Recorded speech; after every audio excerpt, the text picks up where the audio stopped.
Hello বন্ধুরা, আজকে আমি বানাবো চিকেন ভর্তা। ঘরোয়া পদ্ধতিতে যা ঘরে আছে সেই জিনিস দিয়ে আমি বানাবো। তো দেখো, অল্প একটু চিকেন ছিল 200 মতো। আর এখানে আমি এগুলোকে আমি ছোট ছোট পিস করে নিয়েছি। চিকেনগুলোকে দেখো দেখো একদম ছোট ছোট পিস করে নিয়েছি। এরকমভাবে সবগুলোই আমি ছোট ছোট পিস করে নিয়েছি। নিয়ে ভালো করে ধুয়ে নিয়েছি। আমি এর সাথে কিন্তু কিচ্ছু মাখাইনি। আর এখানে নিয়েছি পেঁয়াজ, রসুন, আদার পরিমাণটা অল্প নিয়েছি কাঁচা লঙ্কা, আর নিয়েছি কুচনো টমেটো। আর এর সাথে আমার লাগবে 6টা মতো কাজু আর একটুখানি চালমগজ। ওটা আমি পরে দেখাচ্ছি তোমাদেরকে। তো প্রথমে রান্নাটা শুরু করি। এখানে আমি গ্যাসটা ধরিয়ে কড়াই বসিয়ে দিয়েছি। আমি এখানে চিকেন কিন্তু সেদ্ধ করে নেব না, আমি যার জন্য ছোট ছোট পিস করে কেটে নিয়েছি। তো প্রথমে কড়াইতে তেল দিয়ে দিলাম অল্প করে, একদম অল্প তেলেই আমি রান্নাটা করব। দিয়ে আমি প্রথমে দিয়ে দেবো এর মধ্যে কুচনো পেঁয়াজ। ঠিক আছে, প্রথমে আমি দিয়ে দেবো কুচনো পেঁয়াজ।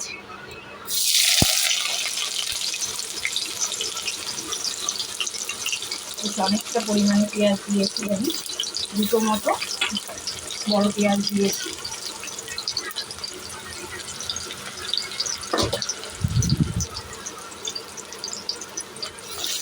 পেঁয়াজটা একটু লাল লাল হয়ে ভাজা হোক, ততক্ষণে আমি ওদিকে আদা, রসুন, কাঁচা লঙ্কাটা পেস্ট করে নেব।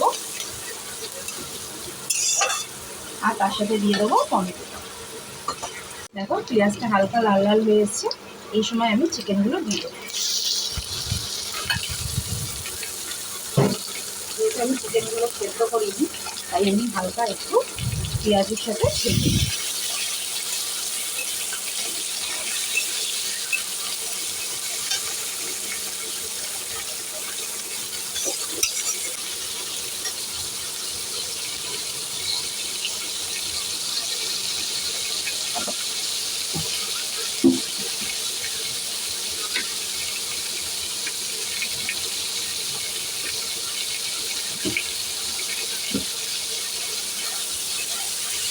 দিয়ে ভালো করে ভেজে নেব। তারপর আমি মশলাটা এর মধ্যে অ্যাড করব। চিকেনটা একটু ভাজা হোক লাল লাল করে। চিকেনগুলো লাল লাল করে ভাজা হয়ে গেছে। এই সময় আমি বাটা মশলাটা যেটা বললাম, আদা, রসুন আর একটু টমেটো আর কাঁচা লঙ্কাটা বাটাটা দিয়ে দেবো। দিয়ে ভালো করে কষাবো। যেহেতু আগেই আমি নুন আর হলুদটা দিয়েছিলাম মাংস ভাজার সময়, তাই জন্য এখন আর দেবো না।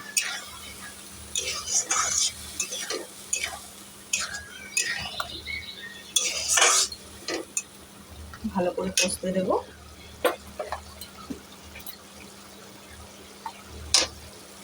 অল্প একটু জল দিলাম, দিয়ে ভালো করে নেড়ে দেবো। আর আমি দেবো এর সাথে একটুখানি কাশ্মীরি লঙ্কার গুঁড়ো, জাস্ট কালারের জন্য। ঝালের জন্য আমি অলরেডি কাঁচা লঙ্কা দিয়েছি। দিয়ে ভালো করে কষিয়ে কষিয়ে আমি চিকেনটা সেদ্ধ করে নেব। দেখো আস্তে আস্তে তেল ছাড়ছে। আজকে ঘরে টক দই নেই, তাই আমি টক দই ছাড়াই আজকে চিকেন ভর্তাটা রান্না করব।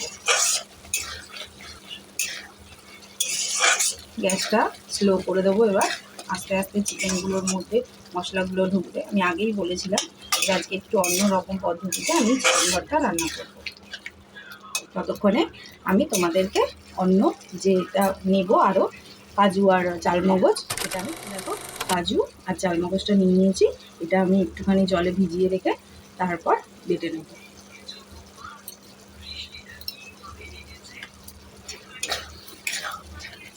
দেখো অলরেডি জলটা শুকিয়ে এসছে আর আমার চিকেনটাও কিন্তু সেদ্ধ হয়ে গেছে।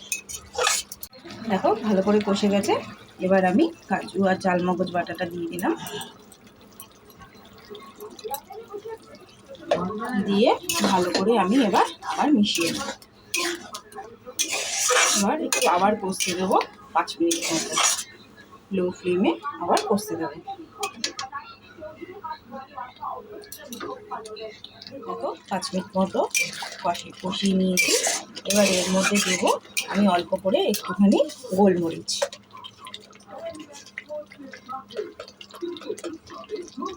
অল্প করে একটুখানি গোলমরিচ দিলাম।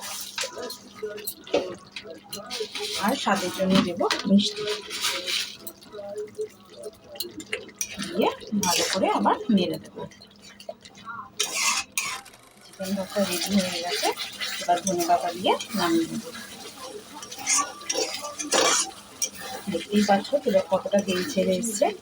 যদিও এটাতে দই দেওয়া নেই, দই দিলে তেলটা আগেই ছেড়ে দিত, কিন্তু যেহেতু দই দেওয়া নেই তাই অনেক পরেই তেলটা ছাড়বে।